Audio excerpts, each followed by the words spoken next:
그 정부의 지진 대처에 대해서는 이 자유한국당 정우택 원내대표도 잘하고 있다고 칭찬을 하더라고요. 제가 최근에 정우택 원내대표가 정부가 한 일 중에 칭찬하는 건 처음 듣는데 저는 잘하고 있습니까? 잘하고 있죠. 네. 잘하고 있고 저 같은 경우는 이 대통령의 리더십 그리고 김부겸 총리가 현장에 급파되어서 장관이 갑자기 김부겸 네. 장관을 총리로 격상시키죠. 총리 되려나? 네, 현장에 급파되어서 예. 또 이게 수능을 연기해야 된다는 의견을 그러니까요. 뭐 신속하게 제시한 걸로 알려져 있는데요. 예. 이런 리더십 뭐 정치 같은 경우는 결국 선택하고 책임지는 건 아니겠습니까? 수능 연기라는 게 사실 쉽게 선택하기는 힘든 결정일 수 있습니다. 전국적인 맞아요. 뭐 학부모나 학생들의 반발을 불러일으킬 수도 있는데 어찌 보면 엄청난 결정이죠. 그렇죠. 사실 근데 그걸 뭐 전격적으로 했다는 거. 수능 때문에 우리 경찰들도 동원되고 나는 비행기도 멈추는데 네. 그 결정을 하고 과감히 책임지는 선택을 했다는 것에 대해서 칭찬을 하고 싶고요. 또 이번에 긴급 재난 문자가 굉장히 빨리 발송돼서 맞아요. 국민들의 칭찬을 받았는데 이 부분은 지난 9월 작년 9월에 경주 지진이 있을 당시에 재난 문자가 늦은 것으로 많은 사회적 문제가 예, 야기됐었습니다. 그때 황교안 전 총리가 이 기상청에서 바로 긴급 재난 문자를 발송되도록 예산 확보와 입법이 필요하다고 9월 20일에 지시를 했었는데요. 이게 전 정부에서 잘못된 부분을 어쨌든 황교안 전 총리가 좀 발전시키려고 노력한 부분 그리고 현 정부에서 문재인 대통령과 이 김부겸 장관 같은 이 리더들이 리더십을 발휘한 부분들이 잘 조화가 네, 돼서 네. 국민들에게 믿음직스러운 모습을 보여주고 있다고 생각됩니다. 그런데 지진 관련 예산 앞으로 더 늘려야 되는 거 아니냐. 큰 지진 더 빈발하는 거 아니냐 얘기가 나오는데 지금 예산안 나온 거 보니까 지난해보다 503억 원이 줄어들었대요. 이건 바로 잡아야 되지 않겠어요? 근데 사실을 먼저 바로 잡겠습니다. 예. 지금 그렇게 줄었다는 내용은 지진 관련 예산이 아니라 방제 및 안전 관련 전체 예산이 줄었다. 그 얘기고 아하. 지진 관련 예산은 18억 1,300만 원이 줄었는데요. 예, 요거에 대해서 이제 민주당이 오늘 당정 협의를 했습니다. 네. 그래서 그 당정 협의하면서 내진 보강에 380억을 증액하고 증액. 예, 그 외에 시스템 구축, 인프라 구축에 13억을 증액하겠다 이렇게 발표를 했고요. 근데 요 내진 보강 관련해서는 지금 이제 공공시설에 대한 내진 보강액이 380억 정도가 이제 1차로 필요하다고 합니다. 어허. 그런데 요 중에 중요한 게 초등학교, 중학교, 고등학교가 네. 내진 성능이 있는 교실이 학교가 24.3%밖에 안 된다고 합니다. 큰 문제입니다. 예, 그리고 이게 31,797개 학교 중에 7,738개니까 그 대다수 학교가 지진의 무방비 상태라 이제 우선적으로 초중고에 배정될 것으로 보이는데 이제 오히려 제가 부탁드리고 싶은 것은 정부에 이게 이번에 이제 서울시 교육청에서는 내진 보강 예산을 확정할 여력이 있는데 네. 지방 교육청이 그럴 여력이 없다고 합니다. 아. 예, 그래서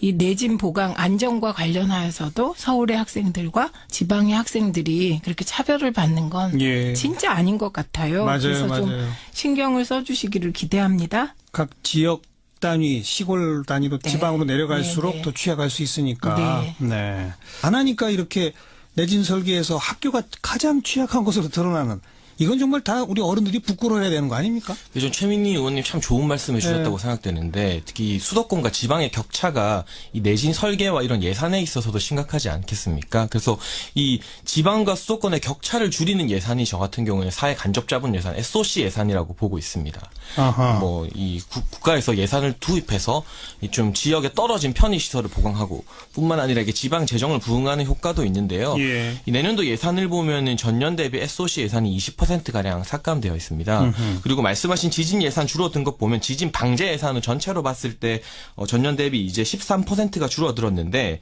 지진 인프라 구축에는 2.7% 예산이 늘었지만 조기 경보 체계 강화 뭐 이렇게 재난 문자 가는 이런 경보 체계 강화와 내진 보강 분야에서는 각각 36%와 14%씩 예산이 줄어든 채로 이제 정부안이 나왔습니다. 예. 이제 포항 지진이 이제 발생하고 여당과 야당 한 목소리로 이 삭감된 예산 늘려야 된다고 주장하고 있기 때문에 이 부분은 증액이 될 것으로 보여지는데 왜 이렇게 사고가 터져야만 다시 이런 증액 논의가 되는지 사고가 안 터졌으면 특히 이 내진 보강 분야에서 14%를 올해 대비 줄인 부분에 대해서는 정부에서 왜 이렇게 SOC 예산을 무리해서 좀 삭감했는지에 대해서는 아쉬운 부분이 있습니다. 자, 이제 곧바로 내년 예산안의 이제 최대 쟁점 부분입니다. 이제 결국 지금 정부 여당은 그 공무원들 채용을 좀 늘리고 그래서 정부가 일단 일자리를 좀 만들고 또 최저임금을 대폭 올리는데 거기에 그 충당이 안 되는 좀 소규모 기업들한테는 지원도 해야 되고 뭐 이런 돈들이 늘어나다 보니 SOC 예산은 좀 줄일 수밖에 없다. 이런 주장을 펴왔던 것이고 여기에 대해서 야당은 공무원 증원 등등 말이 안 된다. 오히려 SOC 예산 늘려야 된다. 지금 이렇게 지금 하고 있고 지금 방금 이제 장해찬 씨가 그런 그 바탕을 두고 공세를 펼치신 거예요. 최민희 전 의원은 어떻게 보세요? 이제 SOC 예산이라는 게 지방과 그 중앙의 재정의 균형을 이루려는 예산은 아니죠. 예, 그건 뭐 기초 인프라인데요. 거꾸로 지금 이제 생각해 보시면 해마다 예산안이 나오면 제일 비판받는 영역이 어디였냐? SOC였습니다. 그래서 이 SOC 예산이 무리하게 심지어 그 여당, 그러니까 그게 어떤 정권이든 여당의 실세 의원들이 네. 자기 지역에 무리하게 SOC 예산을 쪽지 예산으로 넣어서 늘 무리를 빚던 게 SOC 예산이거든요. 주로 이제 도로, 교량 뭐 이런 것들이 예, 있었죠. 그렇죠. 근데 네. 그 도로 교량도 그게 이제 한 언론사에서 그때 파헤친 게 그 시골에 이제 지방에 도로를 쫙 구석구석 놨는데 네. 하루에 그 도로를 지나가는 차의 숫자가 10대도 안 되더라. 이런 예. 기사도 났었고. 예. 예, 그래서 그 이 SOC 예산에 대해서는 전면적 검토가 필요하다는 주장이 계속 제기됐었고요. 그리고 이제 결국 예산이라는 건 새 정부가 들어서면 새 정부가 국가를 어떻게 이끌겠다라는 것에 그 방향성이 예산으로 나타나는 거 아니겠습니까? 그렇죠. 그래서 새 정부는 사람 중심 일자리 예산을 표방하고 표를 얻어서 정권을 잡은 정부입니다. 네. 그러면 그 정부는 당연히 표를 주신 유권자의 뜻 그리고 정부가 가지고 있는 기본 방향에 따라 복지와 일자리 예산을 늘리는 것은 너무 당연한 거고요. 그다음에 이제 그 복지와 일자리 예산이라는 것이 중앙에 집중되느냐 아닙니다. 그래서 오히려 그 복지와 일자리 예산을 통해서 서울과 지방의 균형을 꾀할 수 있는 예. 장치들이 마련되어 있다. 이렇게 예. 말씀드립니다. 경찰 공무원, 소방 공무원 아무래도 그러니까 지방이 더 지방직이죠. 많이 부족하니까 예, 소방직은. 어떻게 드세요, 장해찬 씨? 저 같은 경우는 이제 SOC 예산 어떻게 쓰느냐가 결국 문제라고 보여지는데 우리가 연말마다 보도블록 교체하는 거 보면 아 연말이 왔구나 이렇게 직감하는 국민들이 많다고 하는데요. 아직도 그러나요, 근데? 뭐 많이 저희 동네도 보도블록도 교체하고 있더라고요. 그래요? 네. 어. 그런 부분에 있어서 쪽지 예산으로 실세 의원들이 자기 지역구 예산을 따가는 것은 문제가 있지만 결국 사회 인프라 아무래도 인프라를 보충하다 보면 상대적으로 인프라가 낙후된 지역 먼저 지방 먼저 혜택을 볼 수 있는 여지가 있는데 이 전체적인 예산이 전년 대비 7%가 늘었는데 SOC가 유독 20% 줄었다. 이 부분에 대해서는 전체 예산이 경감된 게 아님에도 불구하고 좀 형평성 문제에서 아쉬움이 있지 않나 하는 생각이 들고요. 그러니까 너무 많이 줄였다? 네, 그런 부분이 있어서 이번 지진 문제에서도 급하게 또 증액이 논의되고 있는 상황이고 지금 구체적으로는 공무원 증원이 이제 대선 전부터 예, 예. 논란이 되고 있는 것 같습니다. 그렇습니다. 야당에서도 뭐 자유한국당이나 국민의당 같은 경우에서도 17만 4천 명 공무원 증원하는 방향에 대해서 문제를 제기하고 있는데 저는 이 공무원을 증원하느냐 마느냐보다 국회 예산결산특별위원회가 지난 7일 정부에 이 17만 4천 명을 증원하면 30년 동안 필요한 예산이 얼마나 되느냐고 질의를 했습니다. 그러나 이때 답변이 추계를 하려면 6개월이 걸리기 때문에 당장 제출하기 어렵다는 정부 측 답변이 있었는데요. 정책을 추진하는 데 있어서 어느 정도 예산이 소요가 되는지 국회의 질의에 정부가 대답도 못하는 상태에서 이것을 먼저 추진하는 게 과연 맞는가. 먼저 이 명확한 대답, 이 계산을 정부에서 먼저 가지고 국회를 설득해야 되는 게 올바른 순서가 아닌가. 이 부분에 대해서 조금 아쉬운 생각이 듭니다. 그 17만 4천 명은 그 문재인 정부 집권 5년간 총 늘어나는 공무원 수이죠. 당장 내년이 아닌 거죠? 예, 내년이 아니죠. 예. 내년에는 지금 이제 이게 국회 논의에 따라 달라지겠습니다만 그 중앙직 15,000명.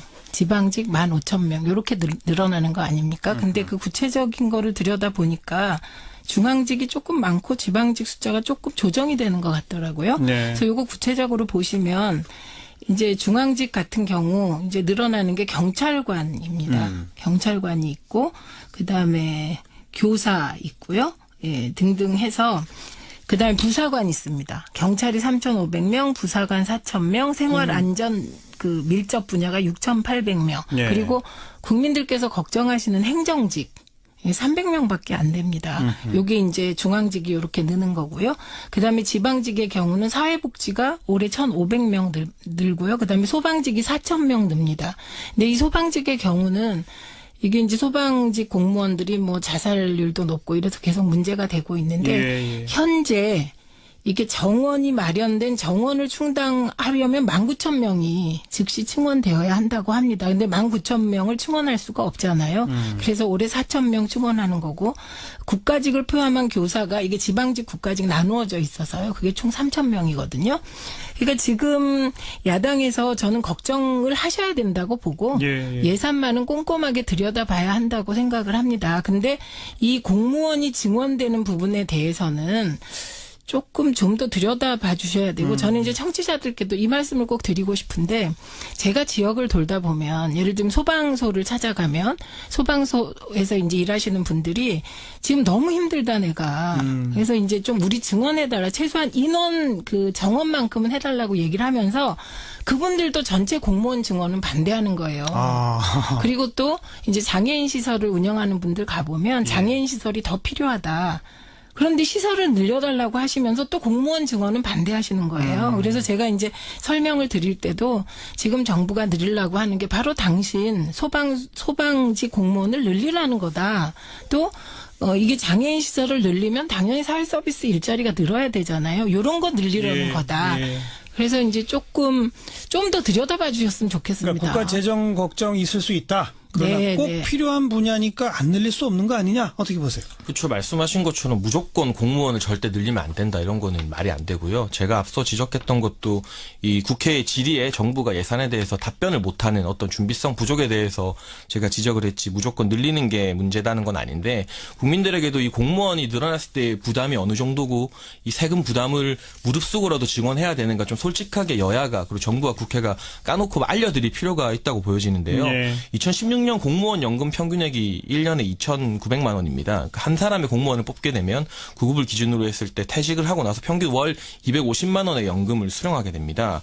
그리고 국회 예산정책처가 내년부터 5년간 이제 매년 3만 4천여 명씩 총 임기 내 17만 4천 명 공무원을 증원할 경우 30년 동안 327조의 예산이 소요된다는 추산을 내놨습니다. 327조. 네, 모두 구급을 뽑았을 때 기준으로 국회 예산정책처가 내놓았는데요. 정부에서는 이 예산안이 이제 부풀려졌다고 말했는데 어느 정도 부풀려졌고 얼마나 줄일 수 있는지에 대해서는 정확하게 대답을 안 하고 있습니다. 이런 좀 구체적인 수치를 가지고 우리가 국민들에게 이 정도 예산이 들고 이 정도 세금이 듭니다. 그럼에도 불구하고 증원을 할까요 말까요 이렇게 좀 까놓고 말해야지 어떤 수치나 숫자에 대해서 제대로 답변할 준비가 안 된 상태에서 일단 밀어붙이는 태도 어떤 준비성 부족에 대해서 저는 좀 아쉬운 준비성 부족에 대해서 한 말씀 하시면. 아니 근데 그거는 이제 일을 하다 보면 이제 정부에 들어가서 예산을 짜다 보면 그 예산이 우리가 이제 예를 들면 10억이 든다고 예측을 해도 그게 15억이 들 때가 있고 불용 예산이 생겨서 뭐 8억 9억이 들 때가 있습니다. 그렇죠. 그러니까 이제 정부가 6개월 정도 17만 4천 명에 대한 구체적인 예산 증가액을 짜려면 6개월이 필요하다. 이 말은 또 진실입니다. 사실이고. 그래서 지금 당장 6개월 정도의 용역 기간이 필요한 걸 왜 준비 안 하고 진행했냐. 이 말은 말로는 성립이 가능하지만 현실적으로 국가 예산은 예를 들면 짜서 진행을 해야 되고 국회에서 통과되는 날짜가 12월 2일이어야 되고 이게 정해져 있는 거거든요. 회계연도가. 그렇기 때문에 이번에 정부가 17만 4천 명에 대해서 다 니네가 예산을 6개월 용역하지 말고 짜서 내라. 그럼 그건 준비성 부족이라고 비판받는 걸 피하기 위해서 주먹구구 예산을 짜게 된다는 겁니다. 6개월 그래서 정도 해야 한다? 예, 오히려 그건 필요한 거고 이건 좀 장기적으로 정부가 해줬으면 좋겠고 알겠습니다. 오히려 올해 우리가 3만 명을 증원하는데 이것과 관련된 예산은 나와 있는 것이거든요. 그다음에 공무원 연금권 그 진짜 야당이 협조해 주시면 공무원 연금 개혁해야 되는 겁니다. 그리고 공무원 연금 개혁은 이명박 정부도 박근혜 정부도 하려고 했던 것이거든요. 이와 관련하여 군인 연금 개혁이 있습니다. 이 부분도 이제 저는 야당이 협조하셔서 대승적인 차원에서 논의에 들어갔으면 좋겠다 이 말씀드립니다. 연금 개혁은 또 뭐 별도의 논점이니까 그쵸. 그 정도 말씀 듣고 뭐 대략 우려하시고 또 동의하시는 부분들이 많이 있는데 과연 선택의 문제입니다. 국가 재정이라는 게 딱 제한돼 있기 때문에 꼭 필요한 공무원들 늘릴 수밖에 없는 거 아니냐. 제한돼 있는 돈에서 그쪽 늘리다 보면 결국 다른 돈 못 쓰는 거 아니냐. 그리고 재정 부담은 계속 장기적으로 커지는 거 아니냐. 여기서 이제 선택의 문제가 되겠고요. 또 하나 중요한 논점이 최저임금을 올려서 민간 기업에게 재정으로 지원을 해준다. 자, 여기에 대해서도 어찌 보자면 철학적인 바탕에서부터 논란이 있는데요. 장혜찬 씨는 어떻게 보세요? 저를 비롯해서 많은 언론사에서 이런 비슷한 정책 유래가 있는지 많이 찾아봤습니다. 그러나 세계적으로 이 정책이 옳고 그르고를 떠나서 유래가 없는 거의 최초로 시도되는 실험적인 정책인 분명한 것 같고요. 그래요? 네, 그 세금으로 민간의 최저임금 인상분을 보전해준다는 정책은 찾아보기 힘들고 이 2018년 최저임금 인상률이 16.4%인데 과거 5년 동안의 평균 인상률 7.4%를 이제 2배 가까이 초과하다 보니까 이런 식으로 정부에서 1년 동안만 단기적으로 지원을 한다고 해놓았는데요. 예. 그러나 2019년, 2020년에도 계속해서 최저임금은 어쨌든 인상이 되지 않겠습니까? 그렇죠. 정부의 목표가 2020년 최저임금 10,000원이기 때문에 예. 2018년에 지원을 하다가 2019년에 지원을 갑자기 안 하게 되면 정부 말대로 그렇게 되면 2019년에는 또 민간 시장이 그만큼 또 2배의 타격을 받게 되는 것이잖아요. 계속 지원이 필요하겠죠. 그래서 시장이 감당할 수 있는 범위 안에서 최저임금을 인상해서 이 어떤 뭐 사업자, 자영업자들이나 고용자들 그리고 일하는 사람들이 같이 고통을 분담하는 어떤 정책을 도출해냈어야 하는데 네. 이 세금으로 지원을 하게 만들었다는 것 자체가 3조 원의 예산 문제가 아니라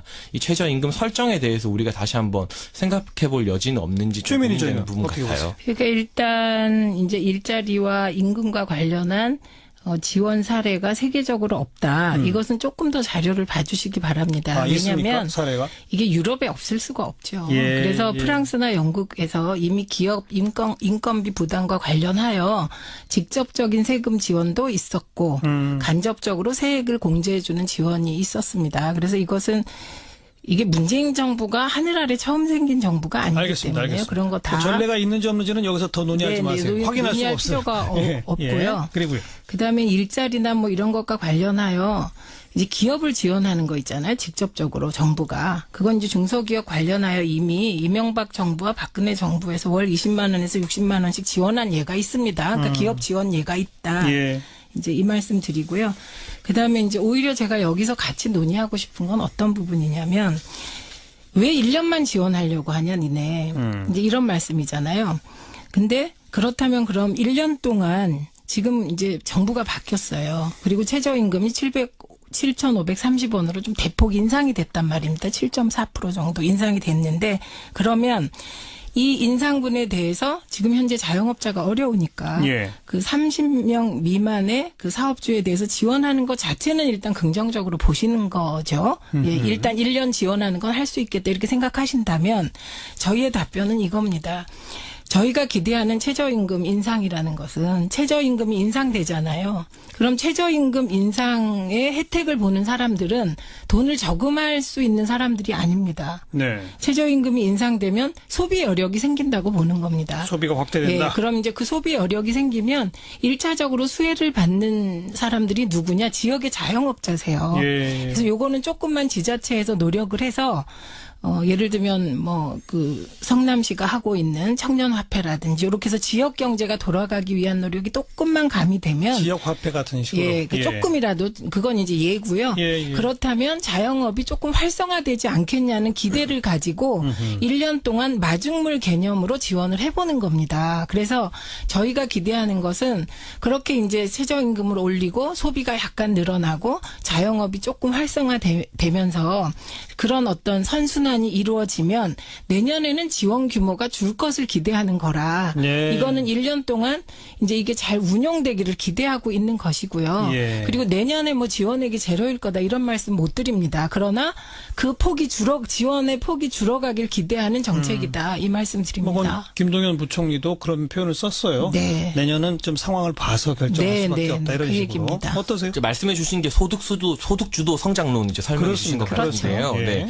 뭐 그렇게 되면은 너무나 더할 나위 없이 긍정적이겠지만 최저임금 인상으로 지금 각 아파트마다 경비원들을 해고하고 뭐 CCTV로 대체하려고 하거나 편의점이나 일반 식당에서 이제 더 이상 점원이 주문을 받는 게 아니라 자동화 주문으로 대체되는 현상들이 가속화되고 있잖아요. 그 현상이 단순히 최저임금 때문이라고만은 볼 수 없지만 영세한 자영업자들에게 어떻게 보면 더 큰 고통을 줄 수도 있기 때문에 만약에 이 최저임금을 2020년 10,000원이 아니라 1년만 늦춰서 2021년 10,000원으로만 해도 이 정부의 정부에서 소요되는 예산을 3조 원 넘게 줄일 수 있다는 결과도 있었거든요. 조금만 더 천천히. 그래서 이 공약을 반드시 지키려고 이 공약 자체 공약을 위한 공약으로 가는 게 아니라 말씀하신 것처럼 뭐 김동연 부총리도 말했지만 여러 가지 상황을 고려해서 점진적으로 좀 현실적으로 타협하면서 나갔으면 하는 바람이 그건 한 너무, 말씀만. 너무 예. 당연한 거고요. 예. 그다음에 영세 자영업자들이 어렵기 때문에 최저임금을 올렸을 경우 직접적 타격을 받을 우려가 있기 때문에 1년 동안 그 지원을 하게 되는 거다. 그리고 그 이후에는 말씀하신 대로 이 지원 효과가 있는 건지 최저임금이 소득주도 성장에 아주 작은 효과라도 있는 건지는 그건 이제 시행해 보고 그때 가서 알겠습니다. 판단해야 될 것 같습니다. 자, 내년도 예산안에 관해서 공무원 증원 문제, 최저임금 문제, 그리고 SOC 예산 문제 이렇게 세 가지 쟁점 서로 다른 입장을 좀 들어봤고요. 한 2분 남았습니다만 제가 왜 잠깐 여기서 토론을 마무리 지으려고 하냐면 오늘이 11월 20일인데 예산안 법정 통과 시한이 12월 2일이에요. 그리고 제가 지금 수십 년 한국 정치를 보면요. 지금 한 열흘 앞두고 예산안 얘기가 조금씩 나오지 한 달, 두 달 전에 예산 심사하느라고 제일 중요한 정책 쟁점이 정기국회에서 뭐가 불거졌습니다. 이런 적을 못 봤거든요. 어떻게 이거 좀 시스템 고칠 방법 없을까요? 어떻게 생각하세요? 짧게 한 말씀씩만. 하실래요? 장혜찬 씨. 네, 저 같은 경우는 우리가 지난 한 달 가까이 그리고 또 지난 몇 개월 가까이 청문회에 굉장히 많은 에너지를 소모했잖아요. 우리 정치가. 저 같은 경우는 뭐 청문회도 중요하지만 첫 정부가 들어서서 장관을 세우고 내각을 세우는데 거기에 너무 과몰입했던 것은 아닌가 정치권이. 그러할 시간에 좀 첫 내각 같은 경우는 쿨하게 인정할 건 인정해주고 말씀하신 것처럼 예산이나 이런 공공의 문제들 SOC 예산 이런 거 정책으로 좀 다투고 국민들에게 설명해야 될 충분한 시간이 필요하지 않았나. 그 부분에 대해서 우리가 너무 정쟁적인 데만 에너지를 많이 소모하고 정책은 외면하고 있는 현상이 아직도 계속되고 있다. 그래서 국회가 신뢰를 못 받는 건 아닌가 이런 아쉬움이 정부가 강하게 주된 있습니다. 책임이 있다 그런 면에서는 그렇게 보신다. 국회가 국회 그렇죠. 전체가. 네네. 정현희 전 의원. 근데 그게 이제 언론이 보도하는 걸 보면 그 말이 맞습니다. 그런데 국회라는 게 300명의 국회의원이 있는 것이거든요. 그래서 청문회에 나가는 의원은 뭐 그 토탈 해봐야 뭐 한 3, 40명밖에 예, 안 돼요. 예. 그래서 국회는 동시다발로 많은 일을 하는데 그게 이제 우리 사회가 주목하는 포인트가 어떤 시기에는 청문회고 어떤 시기에는 국감이고 어떤 시기에는 법안이고 어떤 시기엔 예산인 거거든요. 그리고 예결위가 있기 때문에 예결위는 이미 가동되고 있었던 것이지요. 그래서 국회가 동시다발적으로 일하고 있다 이 말씀 드리고 다만 예산과 관련하여 12월 2일이 지나면 정부 예산안이 상정돼요. 자동 상정으로. 예, 가죠. 그렇게 되면 예. 정부 안으로 할 거냐 말 거냐만 결정됩니다. 그러니까요. 그렇기 때문에 또 짧은 기간 같지만 앞으로 남은 한 12일 동안 또 국회가 한번 했다 하면 엄청 부지런하게 하기 때문에 이렇게 논의를 잘해서 결정하지 않을까요? 역시 전직 의원님답게 또 뭐 그럴 수밖에 없겠습니다만 국민의 눈높이에서 볼 때는 국회가 조금 더 노력해서 정부 예산안을 나중에 보면 결국 한 1% 왔다 갔다 하는 걸로 말던데 한 10% 15% 정도는 왔다 갔다 하게 하는 그런 국회 좀 기대하고 있다는 말씀 드려보도록 하겠습니다. 밀성 부족에 대해서 제가 지적을 했지 무조건 늘리는 게 문제다는 건 아닌데 국민들에게도 이 공무원이 늘어났을 때 부담이 어느 정도고 이 세금 부담을 무릅쓰고라도 증원해야 되는가 좀 솔직하게 여야가 그리고 정부와 국회가 까놓고 알려드릴 필요가 있다고 보여지는데요. 네. 2016년 공무원 연금 평균액이 1년에 2,900만 원입니다. 한 사람의 공무원을 뽑게 되면 9급을 기준으로 했을 때 퇴직을 하고 나서 평균 월 250만 원의 연금을 수령하게 됩니다. 그리고 국회 예산정책처가 내년부터 5년간 이제 매년 3만 4천여 명씩 총 임기 내 17만 4천 명 공무원을 증원할 경우 30년 동안 327조의 예산이 소요된다는 추산을 내놨습니다. 327조. 네, 모두 9급을 뽑았을 때 기준으로 국회 예. 예산정책처가 내놓았는데요. 예. 정부에서는 이 예산안이 이제 부풀려졌다고 말했는데 어느 정도 부풀려졌고 얼마나 줄일 수 있는지에 대해서는 정확하게 대답을 안 하고 있습니다.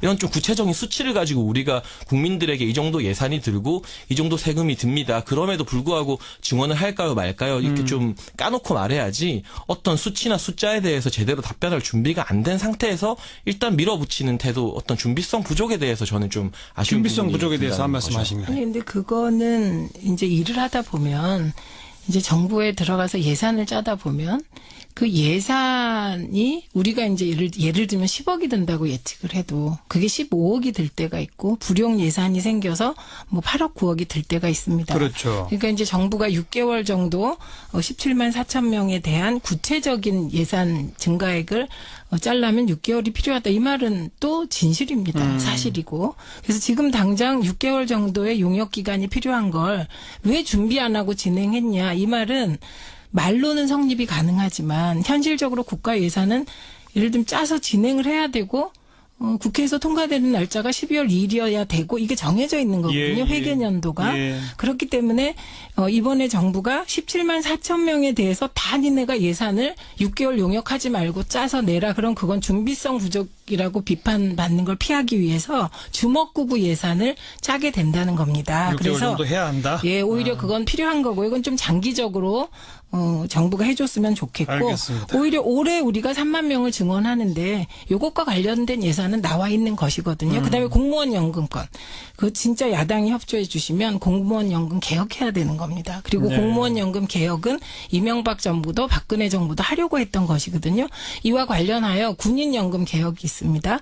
요 부분도 이제 저는 야당이 협조하셔서 대승적인 차원에서 논의에 들어갔으면 알겠습니다. 좋겠다 이 말씀 연금 드립니다. 개혁은 또 뭐 별도의 논점이니까 그 정도 말씀 듣고 뭐 대략 우려하시고 또 동의하시는 부분들이 많이 있는데 과연 선택의 문제입니다. 국가 재정이라는 게 딱 제한돼 있기 때문에 꼭 필요한 공무원들 늘릴 수밖에 없는 거 아니냐. 제한돼 있는 돈에서 그쪽 늘리다 보면 결국 다른 돈 못 쓰는 거 아니냐. 그리고 재정 부담은 계속 장기적으로 커지는 거 아니냐.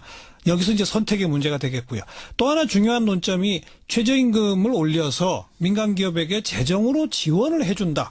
자, 여기에 대해서도 어찌 보자면 철학적인 바탕에서부터 논란이 있는데요. 장혜찬 씨는 어떻게 보세요?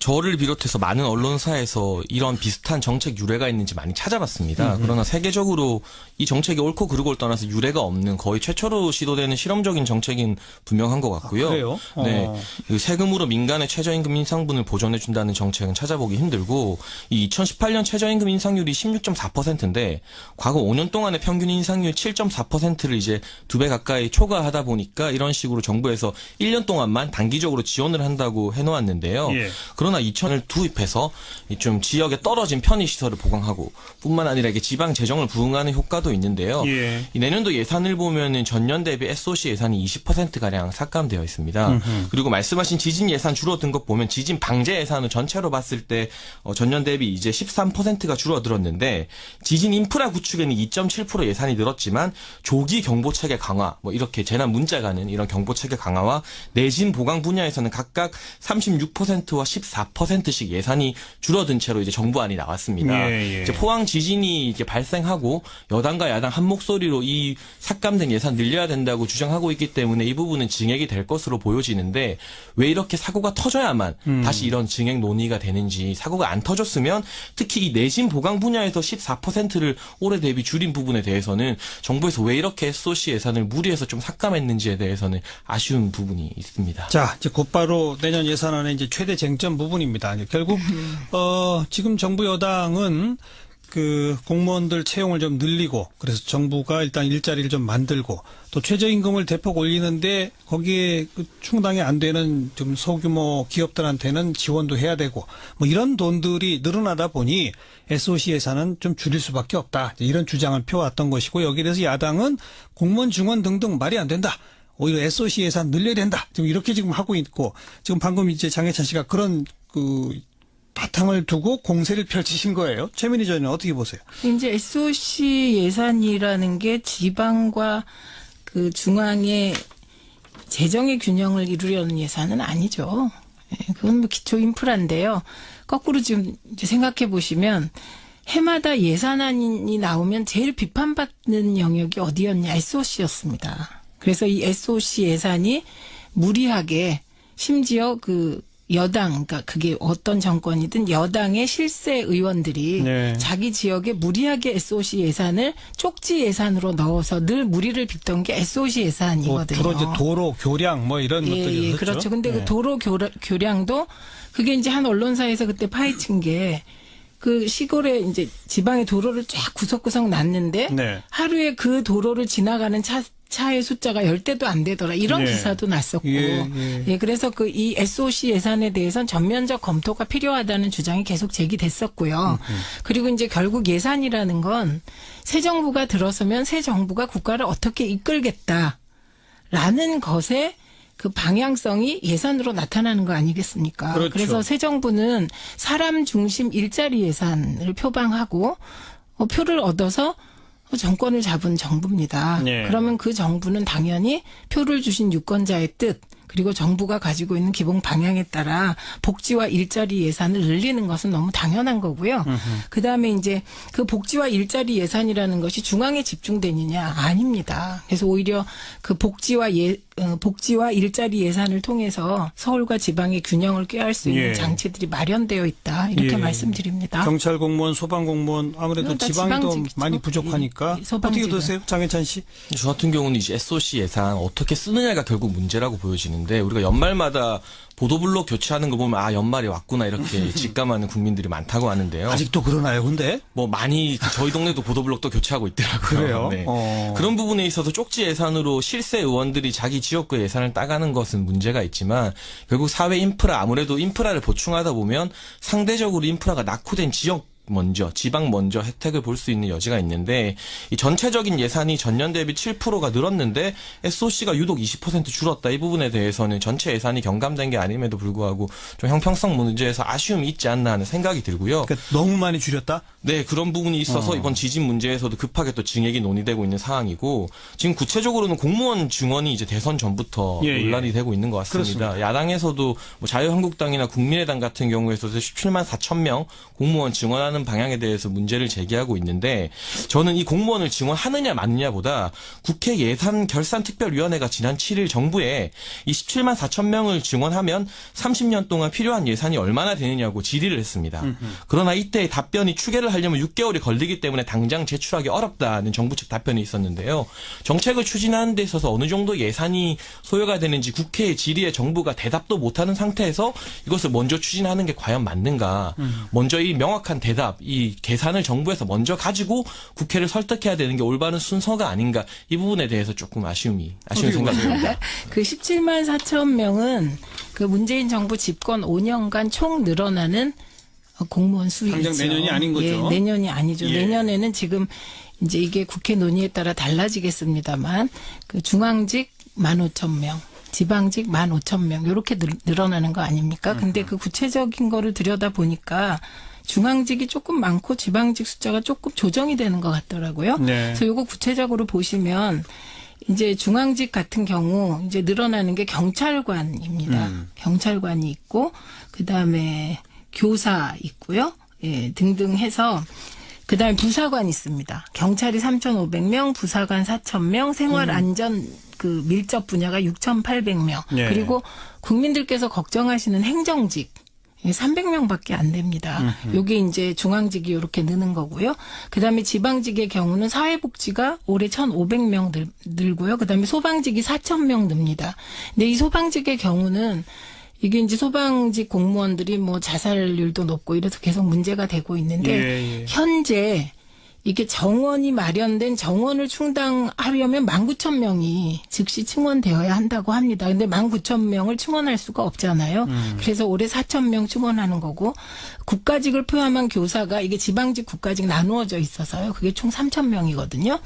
그러니까 지금 야당에서 저는 걱정을 하셔야 된다고 보고 예. 예산만은 꼼꼼하게 들여다봐야 한다고 생각을 합니다. 근데 이 공무원이 증원되는 부분에 대해서는 조금 좀 더 들여다봐 주셔야 되고 저는 이제 청취자들께도 이 말씀을 꼭 드리고 싶은데 제가 지역을 돌다 보면 예를 들면 소방서를 찾아가면 소방서에서 이제 일하시는 분들이 지금 너무 힘들다 내가 그래서 이제 좀 우리 증원해달라 최소한 인원 그 정원만큼은 해달라고 얘기를 하면서 그분들도 전체 공무원 증원은 반대하는 거예요. 아. 그리고 또 이제 장애인 시설을 운영하는 분들 가보면 장애인 시설이 더 필요하다.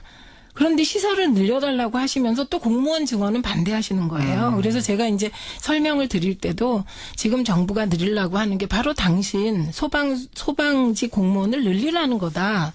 또 이게 장애인 시설을 늘리면 당연히 사회 서비스 일자리가 늘어야 되잖아요. 이런 거 늘리려는 예, 거다. 예. 그래서 이제 좀 더 들여다봐 주셨으면 좋겠습니다. 그러니까 국가 재정 걱정이 있을 수 있다. 그러나 네, 꼭 네. 필요한 분야니까 안 늘릴 수 없는 거 아니냐? 어떻게 보세요? 그렇죠. 말씀하신 것처럼 무조건 공무원을 절대 늘리면 안 된다 이런 거는 말이 안 되고요. 제가 앞서 지적했던 것도 이 국회의 질의에 정부가 예산에 대해서 답변을 못하는 어떤 2019년, 2020년에도 계속해서 최저임금은 어쨌든 인상이 되지 않겠습니까? 그렇죠. 정부의 목표가 2020년 최저임금 10,000원이기 때문에 예. 2018년에 지원을 하다가 2019년에 지원을 갑자기 안 하게 되면 정부 말대로 그렇게 되면 2019년에는 또 민간 시장이 그만큼 더 2배의 타격을 받게 되는 것이잖아요. 계속 지원이 필요하겠죠. 그래서 시장이 감당할 수 있는 범위 안에서 최저임금을 인상해서 이 어떤 뭐 사업자, 자영업자들이나 고용자들 그리고 일하는 사람들이 같이 고통을 분담하는 어떤 정책을 도출해냈어야 하는데 네. 이 세금으로 지원을 하게 만들었다는 것 자체가 3조 원의 예산 문제가 아니라 이 최저임금 설정에 대해서 우리가 다시 한번 생각해볼 여지는 없는지 좀 최민희 고민되는 의원은 부분 어떻게 같아요. 그러니까 일단 이제 일자리와 임금과 관련한 지원 사례가 세계적으로 없다. 이것은 조금 더 자료를 봐주시기 바랍니다. 있습니까? 왜냐하면 사례가? 이게 유럽에 없을 수가 없죠. 예, 그래서 예. 프랑스나 영국에서 이미 기업 인건비 부담과 관련하여 직접적인 세금 지원도 있었고 간접적으로 세액을 공제해주는 지원이 있었습니다. 그래서 이게 문재인 정부가 하늘 아래 처음 생긴 정부가 아니기 알겠습니다. 때문에 알겠습니다. 그런 거 다 그 전례가 있는지 없는지는 여기서 더 논의하지 네, 마세요. 네, 확인할 수가 논의할 없어요. 필요가 없고요. 그리고요. 그다음에 일자리나 뭐 이런 것과 관련하여 이제 기업을 지원하는 거 있잖아요. 직접적으로 정부가. 그건 이제 중소기업 관련하여 이미 이명박 정부와 박근혜 정부에서 월 20만 원에서 60만 원씩 지원한 예가 있습니다. 그러니까 기업 지원 예가 있다. 예. 이제 이 말씀 드리고요. 그다음에 이제 오히려 제가 여기서 같이 논의하고 싶은 건 어떤 부분이냐면 왜 1년만 지원하려고 하냐 니네. 이제 이런 말씀이잖아요. 근데 그렇다면 그럼 1년 동안 지금 이제 정부가 바뀌었어요. 그리고 최저임금이 7,530원으로 좀 대폭 인상이 됐단 말입니다. 7.4% 정도 인상이 됐는데 그러면 이 인상분에 대해서 지금 현재 자영업자가 어려우니까 예. 그 30명 미만의 그 사업주에 대해서 지원하는 것 자체는 일단 긍정적으로 보시는 거죠. 예, 일단 1년 지원하는 건 할 수 있겠다 이렇게 생각하신다면 저희의 답변은 이겁니다. 저희가 기대하는 최저임금 인상이라는 것은 최저임금이 인상되잖아요. 그럼 최저임금 인상의 혜택을 보는 사람들은 돈을 저금할 수 있는 사람들이 아닙니다. 네. 최저임금이 인상되면 소비 여력이 생긴다고 보는 겁니다. 소비가 확대된다. 예, 그럼 이제 그 소비 여력이 생기면 1차적으로 수혜를 받는 사람들이 누구냐? 지역의 자영업자세요. 예. 그래서 요거는 조금만 지자체에서 노력을 해서 예를 들면 그 성남시가 하고 있는 청년화폐라든지 이렇게 해서 지역 경제가 돌아가기 위한 노력이 조금만 가미되면 지역 화폐 같은 식으로. 예, 그 조금이라도 그건 이제 예고요. 예. 그렇다면 자영업이 조금 활성화되지 않겠냐는 기대를 가지고 1년 동안 마중물 개념으로 지원을 해보는 겁니다. 그래서 저희가 기대하는 것은 그렇게 이제 최저임금을 올리고 소비가 약간 늘어나고 자영업이 조금 활성화되면서 그런 어떤 선순환이 이루어지면 내년에는 지원 규모가 줄 것을 기대하는 거라. 예. 이거는 1년 동안 이제 이게 잘 운용되기를 기대하고 있는 것이고요. 예. 그리고 내년에 뭐 지원액이 제로일 거다 이런 말씀 못 드립니다. 그러나 그 지원의 폭이 줄어가길 기대하는 정책이다. 이 말씀 드립니다. 김동연 부총리도 그런 표현을 썼어요. 네. 내년은 좀 상황을 봐서 결정할 네, 수밖에 네, 없다 네, 이런 그 식으로. 얘기입니다. 어떠세요? 이제 말씀해 주신 게 소득주도 성장론 이제 설명해 주신 것 그렇습니다. 같은데요. 그렇죠. 예. 네. 뭐 그렇게 되면은 너무나 더할 나위 없이 긍정적이겠지만 최저임금 인상으로 지금 각 아파트마다 경비원들을 해고하고 뭐 CCTV로 대체하려고 하거나 편의점이나 일반 식당에서 이제 더 이상 점원이 주문을 받는 게 아니라 자동화 주문으로 대체. 그 정부의 지진 대처에 대해서는 이 자유한국당 정우택 원내대표도 잘하고 있다고 칭찬을 하더라고요. 제가 최근에 정우택 원내대표가 정부가 한 일 중에 칭찬하는 건 처음 들은데 저는 잘하고 있습니까? 잘하고 있죠. 네. 잘하고 있고 저 같은 경우는 이 대통령의 리더십 그리고 김부겸 총리가 현장에 급파되어서 장관이 갑자기 김부겸 네. 장관을 총리로 격상시키죠. 총리 되려나? 네, 현장에 급파되어서 예. 또 이게 수능을 연기해야 된다는 의견을 그러니까요. 뭐 신속하게 제시한 걸로 알려져 있는데요. 예. 이런 리더십 뭐 정치 같은 경우는 결국 선택하고 책임지는 건 아니겠습니까? 수능 연기라는 게 사실 쉽게 선택하기는 힘든 결정일 수 있습니다. 전국적인 맞아요. 뭐 학부모나 학생들의 반발을 불러일으킬 수도 있는데 어찌 보면 엄청난 결정이죠. 그렇죠. 사실 근데 그걸 뭐 전격적으로 했다는 거. 수능 때문에 우리 경찰들도 동원되고 나는 비행기도 멈추는데 네. 그 결정을 하고 과감히 책임지는 선택을 했다는 것에 대해서 칭찬을 하고 싶고요. 또 이번에 긴급 재난 문자가 굉장히 빨리 발송돼서 맞아요. 국민들의 맞아요. 칭찬을 받았는데 이 부분은 작년 9월에 경주 지진이 있을 당시에 재난 문자가 늦은 것으로 많은 사회적 문제가 예, 야기됐었습니다. 그때 황교안 전 총리가 이 기상청에서 바로 긴급 재난 문자를 발송되도록 예산 확보와 입법이 필요하다고 9월 20일에 지시를 했었는데요. 이게 전 정부에서 잘못된 부분을 어쨌든 황교안 전 총리가 좀 발전시키려고 노력한 부분, 그리고 현 정부에서 문재인 대통령과 이 김부겸 장관 같은 이 리더십을 발휘한 부분들이 잘 조화가 네, 돼서 네. 국민들에게 믿음직스러운 모습을 보여주고 있다고 생각됩니다. 그런데 지진 관련 예산 앞으로 더 늘려야 되는 거 아니냐. 큰 지진도 빈발하는 거 아니냐 얘기가 나오는데 지금 예산안 나온 거 보니까 지난해보다 503억 원이 줄어들었대요. 이건 바로 잡아야 되지 않겠어요? 근데 사실을 먼저 바로 잡겠습니다. 예. 지금 그렇게 줄었다는 내용은 지진 관련 예산이 아니라 방재 및 안전 관련 전체 예산이 줄었다. 그 얘기고 아하. 지진 관련 예산은 18억 1,300만 원이 줄었는데요. 예, 요거에 대해서 이제 민주당이 오늘 당정 협의를 했습니다. 네. 그래서 그 당정 협의하면서 내진 보강에 380억을 증액하고 증액. 예, 그 외에 시스템 구축, 인프라 구축에 13억을 증액하겠다 이렇게 발표를 했고요. 근데 요 내진 보강 관련해서는 지금 이제 공공시설에 대한 내진 보강액이 380억 정도가 이제 1차로 필요하다고 합니다. 어허. 그런데 요 중에 중요한 게 초등학교, 중학교, 고등학교가 네. 내진 성능이 있는 교실이 학교가 24.3%밖에 안 된다고 합니다. 큰 문제입니다. 예, 그리고 이게 31,797개 학교 중에 7,738개니까 그 대다수 학교가 지진의 무방비 상태라 이제 우선적으로 초중고에 배정될 것으로 보이는데 이제 오히려 제가 부탁드리고 싶은 것은 정부에 이게 이번에 이제 서울시 교육청에서는 내진 보강 예산을 확정할 여력이 있는데 네. 지방 교육청이 그럴 여력이 없다고 합니다. 예, 그래서 이 내진 보강 안전과 관련하여서도 서울의 학생들과 지방의 학생들이 그렇게 차별을 받는 건 예. 진짜 아닌 것 같아요. 맞아요, 그래서 좀 맞아요. 신경을 써주시기를 기대합니다. 각 지역 단위, 시골 단위로 네. 지방으로 내려갈수록 네, 네. 더 취약할 수 있으니까. 네. 안 하니까 이렇게 내진 설계에서 학교가 가장 취약한 것으로 드러나는, 이건 정말 다 우리 어른들이 부끄러워해야 되는 거 아닙니까? 요즘 최민희 의원님 참 좋은 말씀 해주셨다고 생각되는데 특히 수도권과 지방의 격차가 이 내진 설계와 이런 예산에 있어서도 심각하지 않겠습니까? 그래서 이 지방과 수도권의 격차를 줄이는 예산이 저 같은 경우에 사회 간접 자본 예산, SOC 예산이라고 보고 있습니다. 아하. 뭐 이 국가에서 예산